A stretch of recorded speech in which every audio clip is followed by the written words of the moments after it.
with all the crazy things going on right now in college sports and college football in particular, we still have a great opportunity here to affect young men in an extremely positive way, and to send them on. Once they're done here at Benedictine, they're going to go out and they're going to go, be difference makers in their home, in their families, their communities, their church, their job.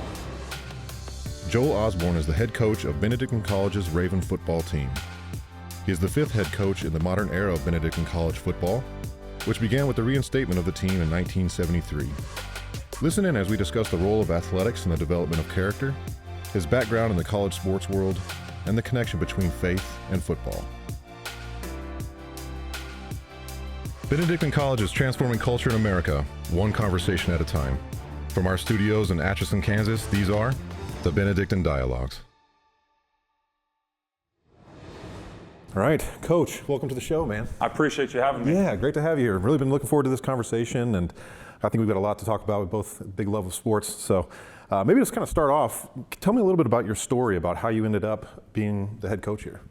Well, I was an assistant coach at Northwest Missouri State, and had a really good relationship with Coach Gardmar, who was the athletic director and defensive coordinator, just through recruiting and him coming up to Northwest to see our staff, and so it really started from there. And there's coaches on the staff at Northwest previously that their previous head coaches, and the current head coach, Coach Wright, had a great relationship with him, and that kind of opened the door for me here when Coach Wilcox retired. Yeah.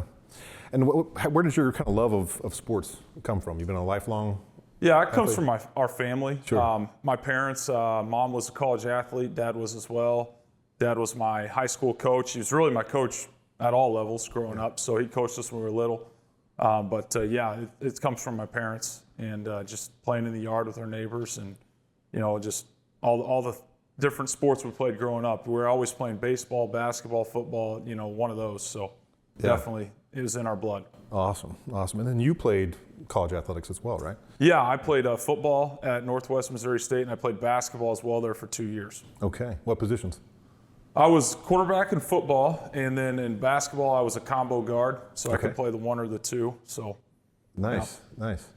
So tell me a little bit then about your coaching philosophy. Your ideas behind leadership and what really drives you in those areas. Well, we want to be a player-led team, which is not easy to do. So, the big thing is I want to have a relationship with our players. We have an open door policy where the players can come in and talk to us whenever they want to. Our players, we love our players, and we try to get the best out of them that we can. But from a philosophy standpoint, we're going to be tough. We're going to be disciplined. We're going to play. We're going to play extremely hard. We're going to be physical. So those are the things you're going to see when you come watch us play. Yeah. Are there any coaches that you kind of want to emulate, or people that you've looked up to? Yeah, I've been very fortunate. So I played for a Hall of Fame coach when I was in high school. His name's Kurt Blatt. He's in the National Hall of Fame. He won 12 state championships. Wow. and had 8 runner-ups. So, the things I take from him, just the next play is the most important play. He'd always tell me, never lay it over the middle, Joel, and just a lot of little things where he would get the team to believe. We didn't always have the most talent, but we would play hard, and we believed we could win. And a lot of times the being simple really paid off, and being good at that. So, and then my college coach, Coach Churchma, Mel Churchma's his name. He's in the College Football Hall of Fame, and great man. I take a lot from him as well, just how he was with our teams. I mean, he was such a player's coach.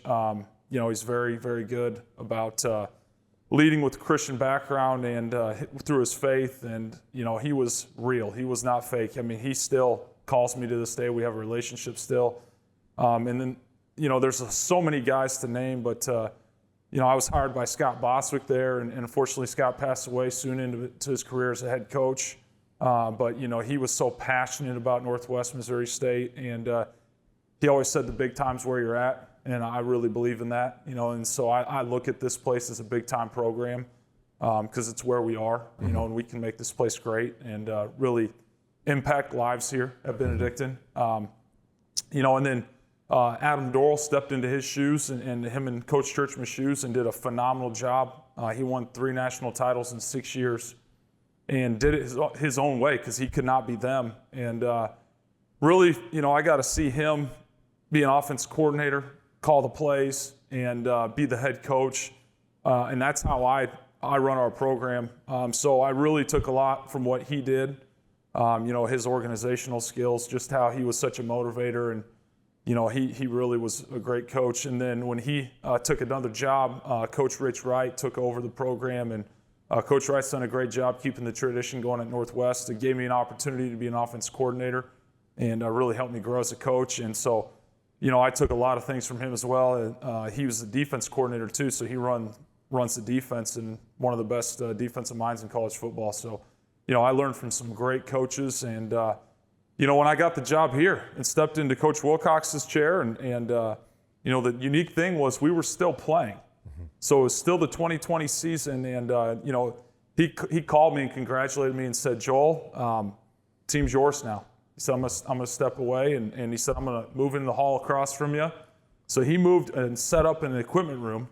And he helped me every day on whatever I needed, with recruiting, administrative stuff, budget, just all those little things that people don't have any idea about. He helped me for 6 months before he officially retired. So I've had some great men help me.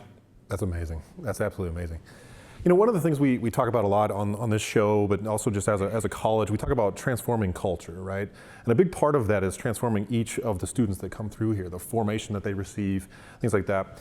What are some of the things you've seen in your athletes that athletics in particular has helped them garner like a life of virtue and living, basically towards a better life or towards a potential leadership themselves?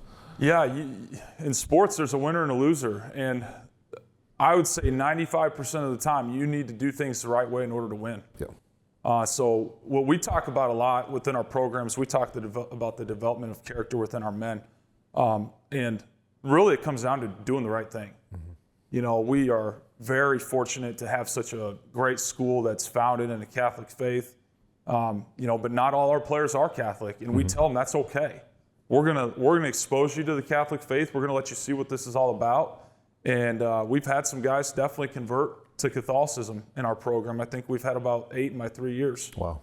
And so, but Father Ryan does a great job. He runs our chapel on Saturdays before games.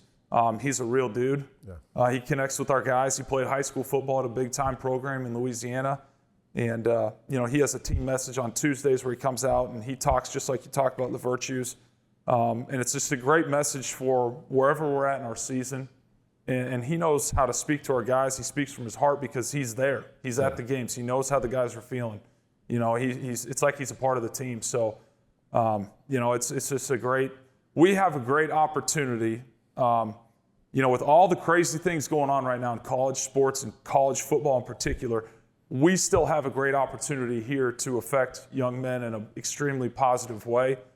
And to send them on, once they're done here at Benedictine, they're going to go out and they're going to go, be difference makers in their home, in their families, their communities, their church, their job. We talk about that all the time in recruiting. So it's a holistic approach to recruiting. It's not just to come here and we're going to win, or come here, we're going to give you this NIL money. It's not what it's about. It's about, helping them understand how to become a man that's going to go lead and make a difference. That's awesome. What are some of the highlights that you've experienced here now that you've been coaching for a couple of years? Well, one of the cool things was one of my first games coaching was in the spring. And so it was the COVID year. So it was spring of 2021. We played Hastings College here, and we won 48-0. Wow. And it was a highlight. It was our defense's fourth shutout of the year. It was a transition from me to Coach Wilcox to me, from Charlie Gartmeyer as the D coordinator, Caleb Cook as the D coordinator. We installed a new offense. That was a real highlight for me. And then it was kind of followed by a low light. The next day we found out we missed the playoffs. So that was a tough thing for our kids to go through. We played won more games. We won as many games as anybody in the country that year. Wow. And, and our only 2 losses were the top 5 teams. And, we just missed getting in the playoffs. But that was a great start to my career here. I think just building the program the way that I want to build it's been phenomenal. We've had just a ton of kids stay throughout the summer and make a huge impact on the community of Atchison. Things that are hard to see if you're not here during the summer, like if you're just here during the school year, you don't see our kids doing it because you're not here. But if you've got kids in the community, I know you do, you'll see it. You know, our kids are out coaching rec sports. You know, they're reading to kids. They're doing the field trip Fridays. You know, it's just it's a great thing to see. So that's one of the things I've been proud of as well. Some of the games, I mean, you know, winning the homecoming game last year in 2022 against Baker with that last touchdown drive to win by 1. That was a huge game. Making the playoffs a year ago in 2022 and getting to the quarterfinals was a great memory. You know, I still think that this year, our first game, it was a phenomenal crowd. It's the biggest crowd I've seen since I've been here. We came up a little short to Morningside, but, you know, just showing our team and our college and our community that, you know, we want to play the best. And, you know, in order to be the best, you got to play the best. I think that was, to me, that was really, it set us in a really good direction moving forward. And we didn't quite finish the season like we wanted to this year, but, you know, I'm really proud of our kids. We won the Sportsmanship Award for the second year in a row in our conference. We had 26 kids named All-Conference this year, and we had 3 kids named All-American. So, you know, we got a great group of kids. It's really, our coaching staff's phenomenal as well. Most of the guys were on staff when I got the job, and so I've been able to hire a few guys, but we got great guys on our staff, and they're leaders of their families, they're leaders in their position groups, they're leaders on their side of the ball, and leaders in our college. So they do a great job with our kids. That's awesome. Yeah, and we talked a little bit about, before our conversation, some of the things that your athletes are doing in the community. And, you know, we talk a lot about the desire to have community faith and scholarship. That's such a huge part of being a Raven here.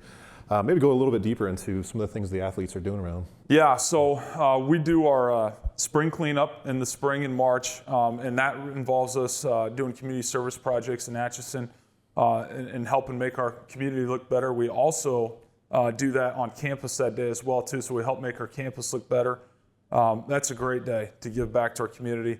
And then in the spring they have flag football here. So last year I was approached by the director of the rec, Josh Rebant, and his brother Nick Rebant, and they said, hey, we need some coaches. Do you got anybody that could help coach? I said, yeah, we got some guys. So we had about 4 to 5 guys coach flag football. We have guys officiate all the rec sports. And then that followed into the summer when our kids are here working out. They needed coaches for rec baseball. And so all of a sudden we got 5 guys coaching rec baseball, and they're, you know, you walk in the weight room on Monday and they're talking about how they're going to, you know, go at each other that night and, you know, who they're going to pitch and all this stuff. They got strategy behind it. But yeah, and then just the you know, the Amelia Earhart Festival. You know, there's 10,000 people that come here, well, that fireworks show just doesn't happen. We had 12 players help set that whole thing up and then tear that down, and we had guys working at the Amelia Earhart Festival. I think we had 15 players volunteer for that. So that, you know, and you know, there's just a lot of those little things that our community is showcasing our community, but our kids are involved in a positive way, and the people here are seeing that, and that's why they're, you know, we're getting support. That's awesome. Yeah, so it's definitely a community staple here. I love game days because, I mean, everybody shows up. There's lots of fun beforehand and, you know, cookouts and all that kind of stuff. Almost all day prior to the game. It's a lot of fun. And, I mean, almost anywhere you're at in Atchison, you can hear it, too. You can hear the band going. You can hear the fans screaming. I mean, it's a whole community experience. I absolutely love it. So, yeah, one of the things that really drew me here to Benedictine was the love of athletics, right? That it offers something that really, I mean, you can't learn through books, right? It's something physical that you learn. And what you know, if you were to say, you know, to recruit somebody here, what would be something that they would experience that's unique to Benedictine? That's unique here. I mean, the big thing I always tell kids at our level is we're going to have probably the biggest crowd you're going to see at the NAI, and the support's real. You talked about the tailgate. I mean, game day here is a phenomenal environment. And, you know, I think the other thing, too, is like when you come to our campus, you don't realize how big it is, you know, until you start walking it, the length of it, the height of it, you know, the hills. So, you know, our campus tour can take anywhere from an hour to 2 hours, depending on how detailed and thorough you want to be with it. So, I mean, I think that we have so much to offer We're tucked right up here, in the bluffs, overlooking the Missouri River, and it's just a beautiful campus. We got a great thing going on here. I tell the kids all the time, like, when you come here, your teachers will really care about you. You may not think they care about you when they send me an email that you missed class, but they really do. And so, I always tell our kids, I'm going to know if you're not going to class. I'm going to know if you're not doing the right things, because it's a small community. People will talk, and they want you to be successful. And so that's one of the things that if kids will embrace that, they will thrive. Mm-hmm. If you fight that, then you're fighting something that's really good for you, and you don't even realize it. And that's so unique right now in this world. Mm-hmm. There's a lot of people right now are just letting the kids go through, or they're pandering to whatever they say their needs are. There's still real discipline here. There's still a little bit of old school here, and I think that's a really cool thing. How do we navigate the seemingly competitive claims of faith in science? When it comes to creation, some people have this legitimate concern. If life evolved, does that mean God's not necessary? Dr. Ramage, if we no longer accept the ancient cosmology, how do we know anything's true anymore? Atheists and Christians alike tend to unite in seeing the Bible and science as mutually contradictory. But the Catholic Church actually thinks quite differently, that from the very beginning, God has been perceived in the things that were made. How do God and creatures work together? What is the relationship of creation, God, the history of life? And what does knowing the created world reveal about God? I'm Dr. Matthew Ramage, full professor of theology here at Benedictine College, and this is Faith in Science.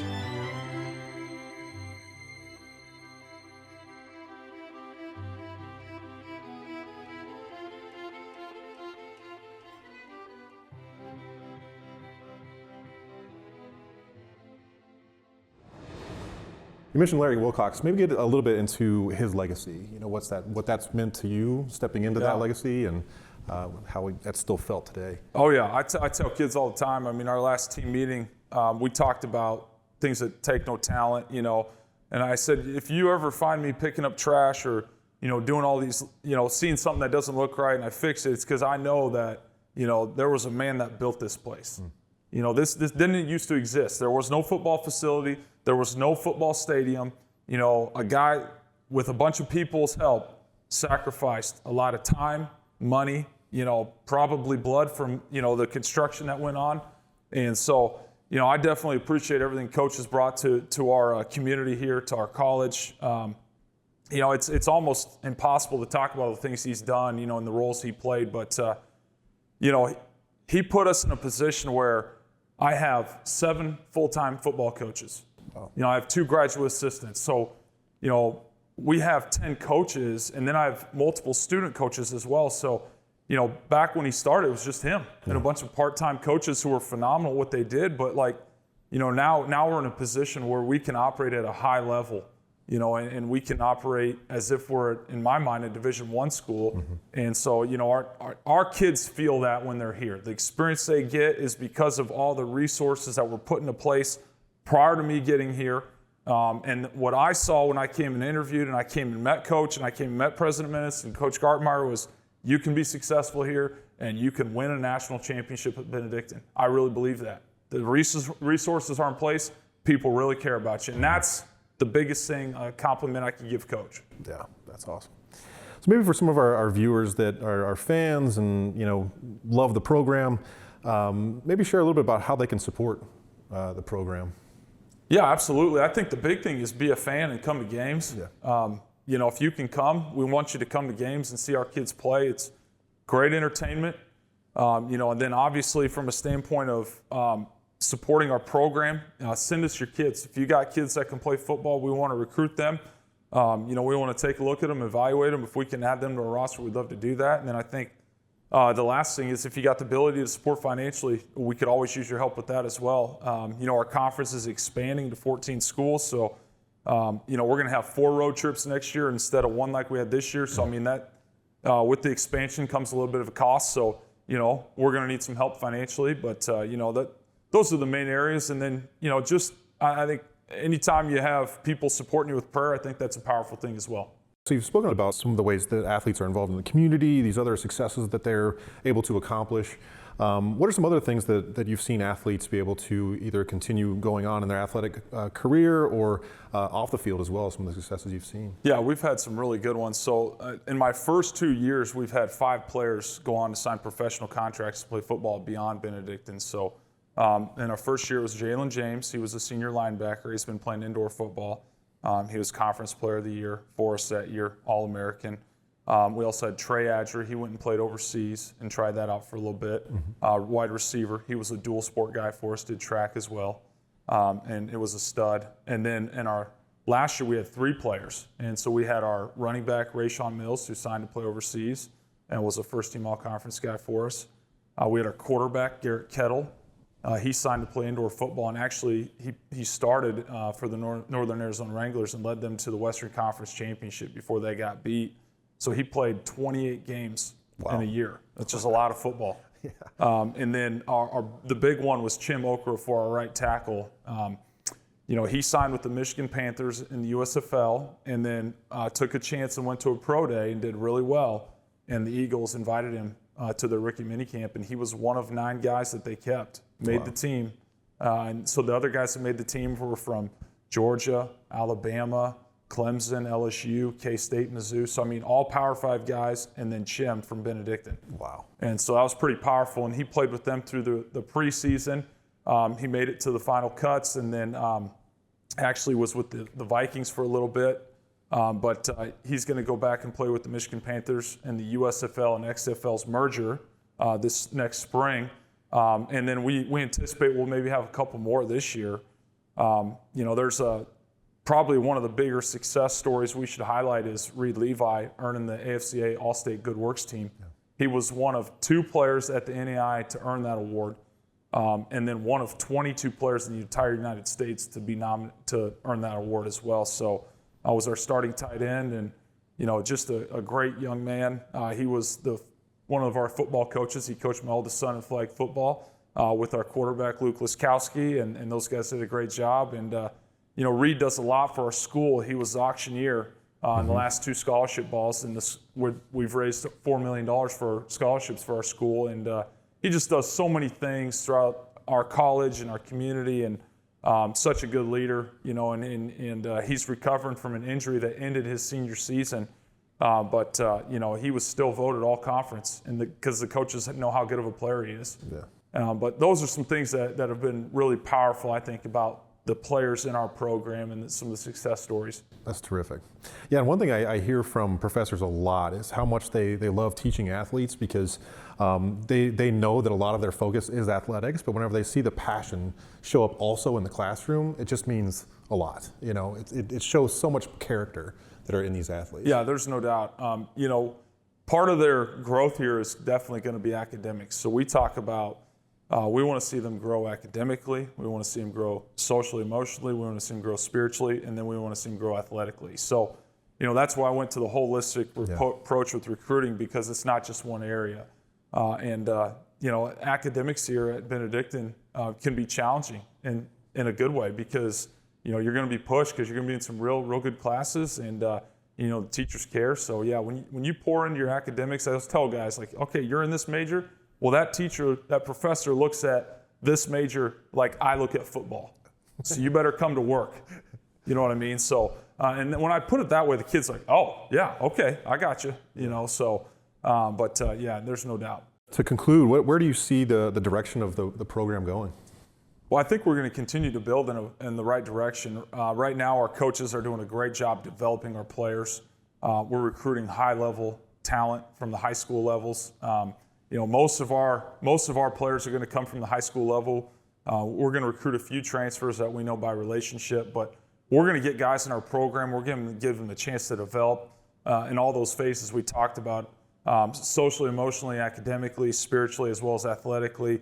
And guys who come to play for us, they are going to get a chance to play because we're going to give our guys that opportunity, and we've shown that. In my first 3 years, we've had multiple freshmen play and start. And so, because of that, we have 18 starters coming back for next year, and we're really excited about the future, and we think it's going to continue to be brighter and brighter. And because of the kids that we have in our locker room, the coaches we have on our staff, but also the support we get from everybody at Benedictine and the community of Atchison, the future is really bright here. That's terrific. Well, Coach, thank you so much for coming on the show. This has been a great, absolute wonderful conversation. Thank you for everything you do here for Benedictine and all of our athletes, and just really looking forward to the next season. Thanks a lot, Jared. All right, man. Yeah, appreciate you. Thank you. All right. Well, thank you all for watching, and for all of our viewers and listeners, be sure to check out media.benedictine.edu to check out the rest of the episodes. We'd love to see you at one of the football games here, and thank you again for watching. God bless. We hope you enjoyed the Benedictine Dialogues, a production of Benedictine College in Atchison, Kansas. To catch all the latest and support our growing platform, visit media.benedictine.edu. And be sure to recommend this show to your friends and family. Help us to transform culture in America, one conversation at a time.